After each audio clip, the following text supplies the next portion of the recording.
Eh bien, bonjour à tous. Carole et moi sommes rentrés en début de semaine de notre camp pour les jeunes au Texas. Les campeurs et le personnel venaient de 7 pays différents. L'Australie, le Canada, la Malaisie, le Mexique, les Philippines, l'Afrique du Sud, ainsi que des États-Unis. Environ 200 campeurs et membres du personnel en tout. Une dizaine de ministres étaient présents remplissant plusieurs fonctions. En plus des cours, nous avions ceux qui s'occupaient de la logistique, du gardiennage, en d'autres termes, ceux qui travaillaient à la cuisine et à la plonge, les cours sur les rôles de la vie et bien d'autres choses encore. Vous savez, un camp, c'est beaucoup de travail. Je me souviens qu'il y a quelques années, en rentrant du camp, les gens me demandaient « Comment étaient vos vacances ?» sans se rendre compte que c'était probablement le travail le plus dur que j'avais accompli tout au long de l'année. C'est un travail colossal qui commence bien avant le camp. Mais pendant le camp lui-même, cela peut être épuisant, même si franchement ces dernières années, nous avons été encore plus organisés et avons réparti le travail de manière que la plupart d'entre nous puissent dormir pendant le camp et rentrer chez eux sans être totalement épuisés. Mais cela représente quand même beaucoup de travail. J'ai pensé vous montrer l'agenda que j'utilisais au camp pour vous montrer qu'il y a beaucoup de planification, beaucoup de travail à faire. Mon agenda est un peu plus fourni que celui de certains autres. Certains collègues mettent tout sur un téléphone et peuvent ainsi voir d'un seul coup d'œil toutes les programmations. Quoi qu'il en soit, il y a beaucoup de choses à faire et des mois de travail sont consacrés au camp avant que vous n'arriviez. Et puis bien sûr, pendant que vous y êtes, c'est aussi très intense.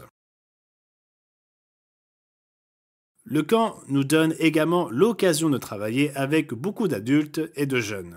Nous apprenons à connaître beaucoup de jeunes. Franchement, j'ai essayé de me souvenir du plus grand nombre de prénoms possible. Je ne peux pas me souvenir de tous, mais je connais un bon nombre d'entre eux et je reconnais certainement leur visage.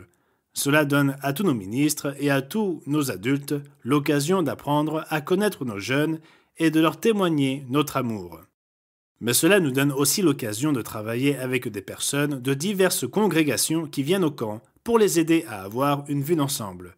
Plusieurs autres camps sont prévus. Par exemple, le camp pour les enfants du Texas se déroule cette semaine, du 21 au 25 juillet. La semaine prochaine, nous aurons les camps des enfants de Virginie occidentale et du Missouri. Par ailleurs, le camp des jeunes débutera lundi en Belgique pour nos jeunes Européens. Ensuite, nous aurons un camp au Bénin, en Afrique de l'Ouest, et c'est un pays francophone, qui se déroulera la semaine suivante. M. Ron McNair s'est envolé mardi soir de cette semaine, tant pour participer au camp en Belgique que pour rendre visite au bureau britannique. Cela lui donne l'occasion de faire connaissance avec certains de nos collaborateurs dans cette partie du monde et plus particulièrement en Europe. Il est le directeur adjoint de l'administration de l'Église et cela lui donne l'occasion d'échanger avec beaucoup de ces personnes, de visiter le bureau britannique et de rencontrer certains des acteurs que nous avons là-bas. Ce sera donc un voyage fort enrichissant pour lui. Le programme de l'éducation vivante sur place arrive à grands pas. L'arrivée des étudiants commencera dans 2 semaines. En fait, nous en avons déjà un au moins ici, mais la plupart d'entre eux arriveront d'ici 2 semaines. Nous en avons plusieurs qui viennent pour la 2e année et qui vivent sur place en ce moment. Nous en avons donc quelques-uns au bureau, mais le programme sur site ne commence que dans 2 semaines. Bien que la majeure partie de ce rapport concerne nos jeunes, nous sommes ici pour accomplir un travail bien plus important. Et je ne veux pas que l'on pense qu'il s'agit de l'Église de Dieu du camp des jeunes, parce que ce n'est certainement pas le cas. Le camp de jeunes en est une partie très importante. Nous avons entre 800 et 900 jeunes qui font partie de l'Église, et c'est notre plus grand réservoir de membres potentiels.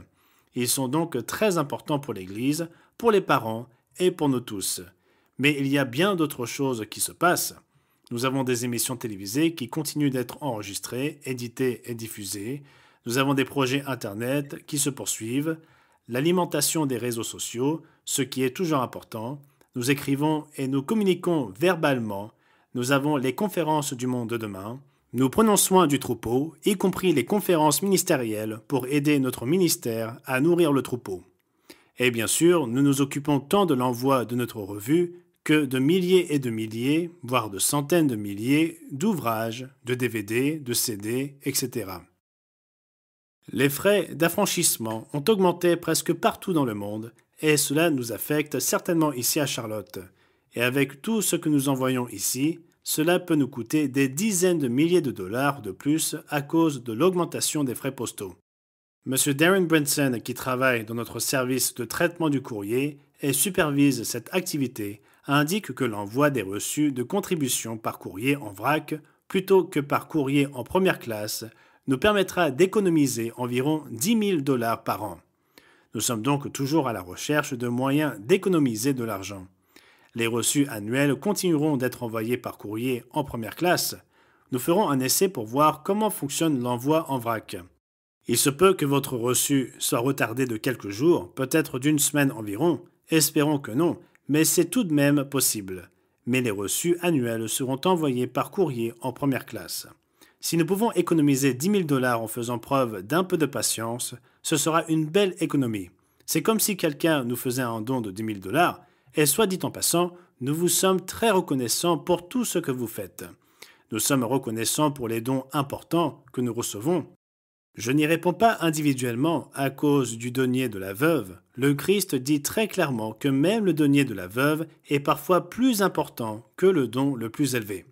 Mais merci pour ces dons importants. Et merci aussi pour les petits dons qui s'additionnent les uns aux autres. Et surtout, nous démontrons notre amour pour Dieu et notre reconnaissance pour ce qu'il fait pour nous lorsque nous versons notre dîme et faisons des offrandes spéciales, qu'elles soient petites ou grandes. Nous vous en remercions.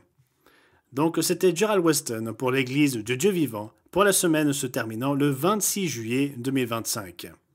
Merci de prier pour tous nos camps et pour l'œuvre en général. Et passez un merveilleux sabbat.